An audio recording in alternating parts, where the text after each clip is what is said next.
প্রিয় শিক্ষার্থীরা, তোমাদেরকে ষষ্ঠ শ্রেণীর গণিত ক্লাসে স্বাগতম জানাচ্ছি। আমরা এতদিন ধারাবাহিকভাবে তোমাদের সপ্তম অধ্যায়ের যে বিভিন্ন সম্পাদ্যগুলো ছিল সেগুলো আঁকা শিখেছি এবং এরপরে অনুশীলনীর যে সৃজনশীল প্রশ্ন ছিল সেগুলো করেছি। এতদিন আমরা যেগুলো শিখেছি সেগুলোর উপর ভিত্তি করে আজকে আমি আরেকটি নতুন সৃজনশীল সমস্যার সমাধান কিভাবে করতে হয়, কিভাবে আঁকতে হবে সেটা নিয়ে আলোচনা করব। তাহলে চলো আজকে আমরা দেখি আজকে আমাদের যে সমস্যাটি আমরা সমাধান করতে যাচ্ছি সেটিতে কি বলা আছে। দেওয়া আছে 5 সেন্টিমিটার দৈর্ঘ্যের একটি রেখাংশ। ক নাম্বার হলো উক্ত রেখাংশটি আঁকুন, অর্থাৎ আমাদেরকে 5 সেন্টিমিটার দৈর্ঘ্যের একটি রেখাংশ আঁকতে হবে।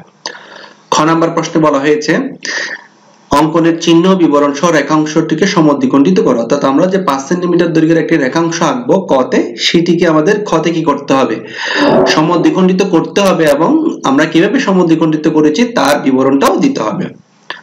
ঘ নাম্বার প্রশ্নে বলা হয়েছে অঙ্কনের চিহ্ন বিবরণ সহ রেখাংশটির উপরস্থ কোনো বিন্দুতে একটি লম্ব আঁকো, অর্থাৎ আমরা যে AB রেখাংশটি এঁকেছি তার উপর যদি একটি নির্দিষ্ট বিন্দু থাকে সেই নির্দিষ্ট বিন্দুর উপর একটি কি আঁকতে হবে, একটি লম্ব আঁকতে হবে। এগুলো আমরা আমাদের যখন সম্পাদ্য 1, 2, 3 করেছিলাম এখানে মধ্যেগুলো ছিল, অর্থাৎ ওইগুলো কয়েকটা সম্পাদ্য নিয়ে অর্থাৎ দুইটা সম্পাদ্য নিয়ে এখানে একটি সৃজনশীল প্রশ্ন তৈরি হয়েছে। তাহলে চলো আমরা এখন চলে যাই প্রথম ক নাম্বার প্রশ্নটা আমরা কিভাবে সমাধান করব। সেটাতে আমরা করব কি, আমাদের এটা আঁকার জন্য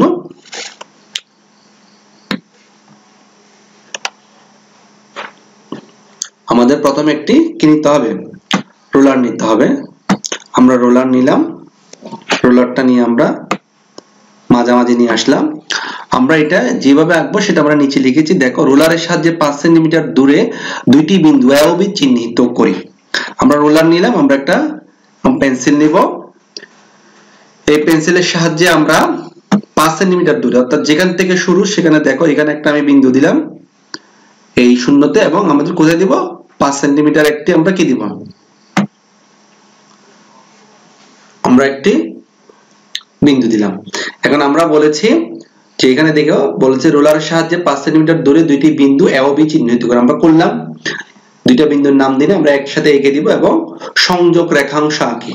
তাহলে আমরা কি করব, এটা আমরা এখান থেকে এতটুকু সংযোগ রেখা এঁকে ফেলব, ঠিক আছে। তাহলে দেখো আমাদেরকে যেটি বলা হয়েছে আমরা সেটা করেছি। এখন আমরা রোলারটা আস্তে করে সরিয়ে রাখি। আমরা বলেছিলাম রোলারের সাহায্যে প্রথমে আমরা কি করেছিলাম, A ও B দুইটি বিন্দু চিহ্নিত করেছিলাম। তাহলে এখন আমরা লিখব A এবং B, এই দুইটি বিন্দু আমরা কি করেছিলাম, চিহ্নিত করেছিলাম। এবং আমরা এরপরে কি করেছি, যে পেন্সিলের সাহায্যে AB রেখা রোলার দিয়ে সংযোগ করে দিয়েছি, যোগ করে দিয়েছি।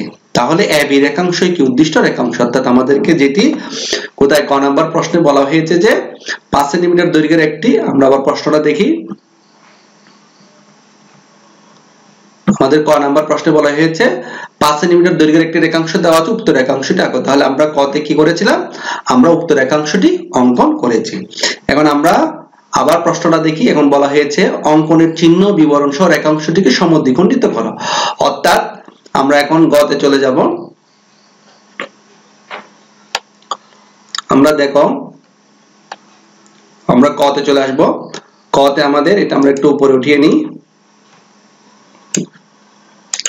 কতে হলো আমাদের বিশেষ নির্বাচন, মনে করি AB সমান 5 সেন্টিমিটার একটি নির্দিষ্ট রেখাংশ একে সমদ্বিখণ্ডিত করতে হবে। তাহলে এখানেও আমাদের কি, প্রথমে আমাদের রোলারের সাহায্যে একটি 5 সেন্টিমিটার দৈর্ঘ্য একটি রেখাংশ আঁকতে হবে। তাহলে আমরা রোলার নিলাম, রোলার নেওয়ার পর এটাকে সমদ্বিখণ্ডিত যেহেতু করতে হবে আমরা এটাকে একটু মাঝামাঝি নিয়ে আসি। আমরা পেন্সিল নিয়ে আগে প্রথমে আমরা কি করব, 5 সেন্টিমিটার দৈর্ঘ্যের একটি রেখাংশ আঁকবো।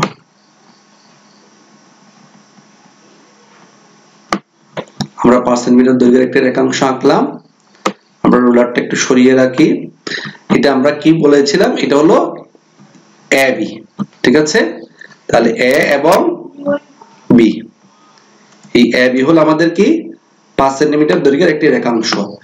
একে আমাদের কি করতে হবে, সমদ্বিখণ্ডিত করতে হবে। আমরা এখন এটাকে যে পদ্ধতিতে সমদ্বিখণ্ডিত করেছি সেটা আমরা এখন লিখব। দেখো আমরা এটিকে সমদ্বিখণ্ডিত করার জন্য প্রথমে আমরা একটি কি নিব, পেন্সিল কম্পাস নিব। এই যে পেন্সিল কম্পাস নিয়ে এই পেন্সিল কম্পাসটিকে আমরা পেন্সিল কম্পাসের কাঁটাটি এ বিন্দুতে নিয়ে আসব। ঠিক আছে, এ বিন্দুতে নিয়ে আসব এবং আমরা এটাকে একটু বড় করে অনুমান করে অর্ধেকের বেশি ব্যাসার্ধ, আমরা পুরোটাও নিতে পারি, অর্ধেকের বেশি ব্যাসার্ধ নিয়ে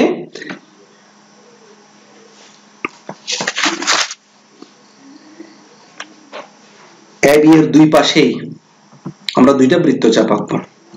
আমরা এটাকে এখন ঘুরিয়ে নিব, ঘুরিয়ে নিয়ে এভাবে করে আমরা কি করব, এই পাশে একটা বৃত্তচাপ দিব বড় করে। প্রথমটা আমরা অবশ্যই বড় করে নিব, বুঝতে পেরেছ? এবং আমরা নিচের দিকেও আরেকটা বৃত্তচাপ দিব। ঠিক আছে, এটা একটু উঠিয়ে নিই। ওকে, এখন একই জিনিসটা আমরা কি করব, এই আবার পেন্সিল কম্পাসের কাঁটাটা নিয়ে বি বিন্দুতে বসাবো, বি বিন্দুতে বসিয়ে এটাকে ঘুরিয়ে নিব। হ্যাঁ, এটাকে ঘুরিয়ে নিয়ে আবার উভয় পাশে একই ব্যাসার্ধ নিয়ে উভয় পাশে আরো দুটি বৃত্তচাপ আঁকবো। এটাকে আমরা ঘুরিয়ে নিয়ে একটু এইভাবে করে দুইটা বৃত্তচাপ আঁকবো। ঠিক আছে, এখন দেখো এই যে এক পাশের বৃত্তচাপ দুটি পরস্পর কি বিন্দুতে ছেদ করেছে, একটা বিন্দুতে, এই পাশের বৃত্তচাপ দুটি একটা বিন্দুতে ছেদ করেছে। তো আমরা নাম দিই, এটার নাম দিলাম আমরা সি। আমরা ধরে নিই এক পাশের বৃত্তচাপ দুটি সি এবং অপর পাশের বৃত্তচাপ দুইটি ডি বিন্দুতে ছেদ করেছে। ঠিক আছে, এখন আমরা কি করব, আমরা এই যে রোলারের সাহায্যে এই সি এবং ডি যোগ করে দিব।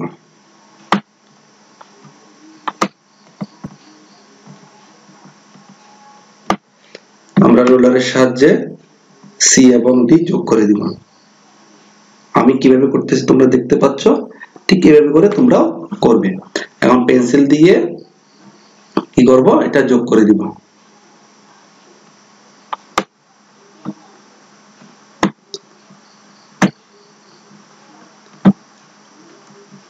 আমরা আবার নেই,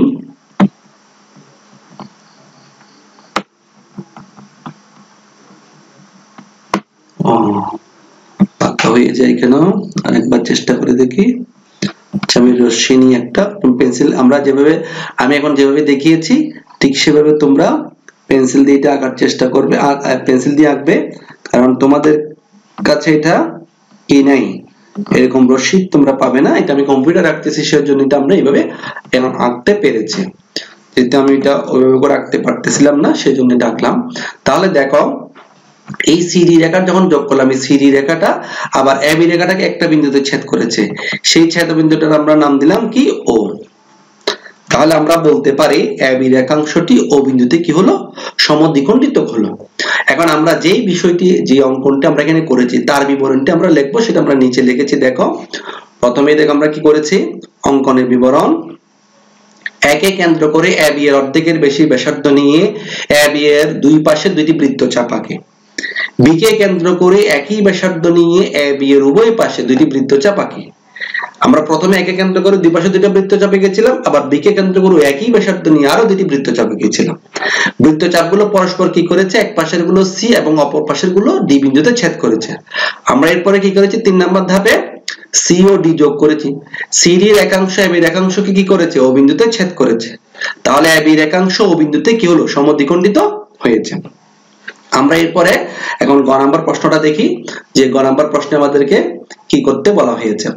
গ নাম্বার প্রশ্নে আমরা দেখতে পাচ্ছি আমাদেরকে বলা হয়েছে অঙ্কনের চিহ্ন ও বিবরণ সহ রেখাংশটির উপরস্থ কোন বিন্দুতে একটি লম্ব আঁকো। তাহলে এখন আমরা চলো সেই অংশে চলে যাই। গ নাম্বারে বিশেষ নির্বাচন।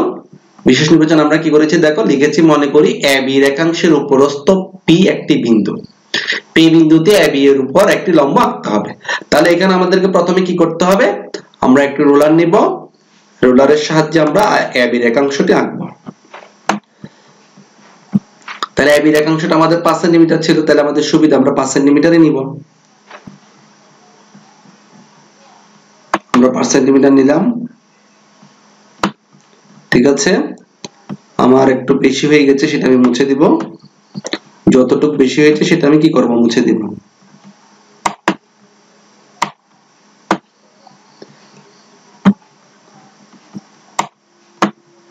এটা আমার যেটা বেশি হয়েছে সেটা আমি মুছে দিয়েছি, ঠিক আছে। তাহলে আমরা ধরে নিলাম, আমি রোলারটা একটু সরিয়ে রাখি। আমরা প্রথমে যেটা আমাদের এখানে দেওয়া আছে সেটা আমরা লিখি যে AB একটি রেখাংশ, ঠিক আছে।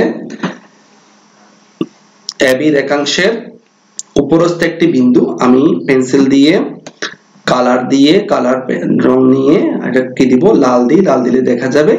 আমি এখানে উপরস্থ একটি বিন্দু, যে কোনো একটি বিন্দু নিলাম, ঠিক আছে, লাল যেহেতু দেখা যাচ্ছে। এই বিন্দুটার নাম কি? এই বিন্দুটার নাম হলো আমাদের P। তাহলে এখানে আমি নাম দিলাম P। এখন আমাদেরকে বলা হয়েছে যে AB রেখাংশের উপরস্থ P একটি বিন্দু। দেখো আমরা AB এর উপর একটা P বিন্দু দেখতে পাচ্ছি লাল রঙের। এই P বিন্দুতে AB এর উপর একটি লম্ব আঁকতে হবে। এই লম্ব আঁকতে হলে আমাদেরকে প্রথমে কি করতে হবে, একটি পেন্সিল কম্পাস নিতে হবে। পেন্সিল কম্পাস নিয়ে, আমার এটার কালার একটু চেঞ্জ হয়ে গেছে, আমি কালারটা ঠিক করে নিই।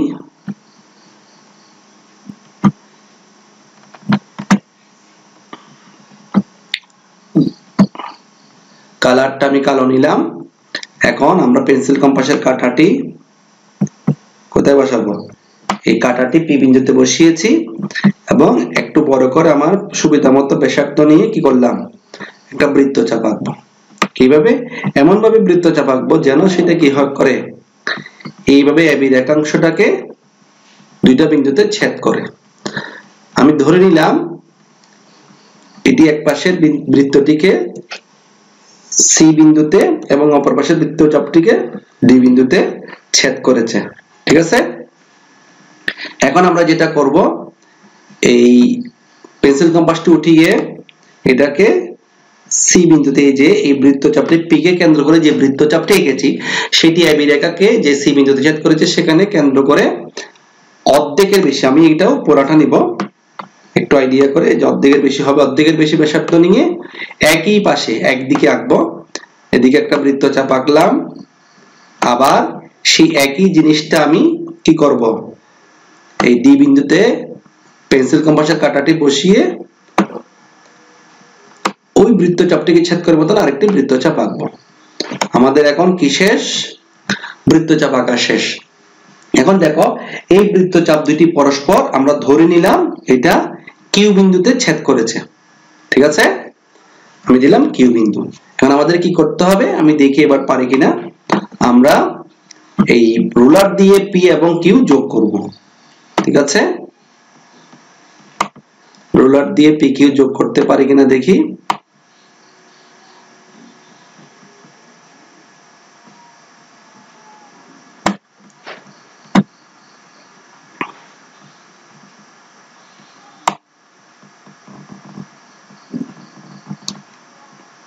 হ্যাঁ, এবার হয়েছে। আমরা কি করেছি, রুলার দিয়ে PQ যোগ করে দিয়েছি। তাহলে দেখো এই PQ রেখাটা AB সরলরেখার উপর P বিন্দুতে কি একটি লম্ব অঙ্কিত হলো, আমাদেরকে যে লম্ব অঙ্কিত হয়েছে। এতক্ষণ আমরা যে অঙ্কনটি করেছি সেটা আমরা এখন কি করব, সেটা আমরা কিভাবে এঁকেছি সেটা এখন আমরা লিখবো, মানে অঙ্কন বিবরণটা আমাদের লিখতে হবে। আমি তো লিখে রেখেছি, তোমরা পরীক্ষায় বা ক্লাসে লেখার সময় এটা অঙ্কন করে অঙ্কন বিবরণ এভাবে করে লিখতে হবে। 1 নাম্বার 2 নাম্বার এরকম পয়েন্ট দিয়েও লিখতে পারো, অথবা তুমি এমনিতেও লিখতে পারো পয়েন্ট না দিও। এইভাবে দিলে সুবিধাটা হলো কি, তোমাদের মনে রাখতে সুবিধা হবে, মুখস্থ করার কিছু নয়, শুধু মনে রাখার চেষ্টা করো। প্রথমে আমরা কি করেছি, AB রেখার উপর P একটি বিন্দু ছিল, P কে কেন্দ্র করে সুবিধামতো ব্যাসার্ধ নিয়ে একটি বৃত্তচাপ আঁকি, যা কি করেছে AB সরলরেখাকে যথাক্রমে C ও D বিন্দুতে ছেদ করেছে। 2 নম্বর আমরা কি করেছি, C ও D কে কেন্দ্র করে CD এর অর্ধেকের বেশি ব্যাসার্ধ নিয়ে AB এর একই পাশে দুটি বৃত্তচাপ আঁকি। বৃত্তচাপ দুটি পরস্পরকে কোন বিন্দুতে ছেদ করেছে, এখানে দেখো Q বিন্দুতে ছেদ করেছে। এরপর আমরা কি করেছি, রোলার দিয়ে P ও Q যোগ করি, PQ রেখাংশ AB এর উপর P বিন্দুতে কি হলো, লম্ব হলো। বুঝতে পেরেছো? তাহলে আমরা এতদিন পর্যন্ত যে সম্পাদ্যগুলো করেছিলাম সেগুলো দিয়ে আমরা তোমাদের যে অনুশীলনীতে সৃজনশীল প্রশ্ন ছিল 3টা, সেগুলো সমাধান করেছি, এবং আমি আরো একটি অতিরিক্ত সৃজনশীল সমস্যার সমাধান করেছে এবং কিভাবে আঁকতে হবে সেটি দেখানোর চেষ্টা করেছে। আশা করি তোমরা এটা বুঝতে পেরেছো। সামনের ক্লাসে আমরা আরেকটি বিষয় নিয়ে অথবা পাটিগণিত অথবা বীজগণিতের কোন একটি সমস্যা অথবা জ্যামিতির একটি সমস্যা নিয়ে আলোচনা করব। সেই পর্যন্ত তোমরা সকলেই সুস্থ থাকো, ভালো থাকো, এই আশাবাদ ব্যক্ত করে আজকের ক্লাসটা আমরা এখানে শেষ করছি।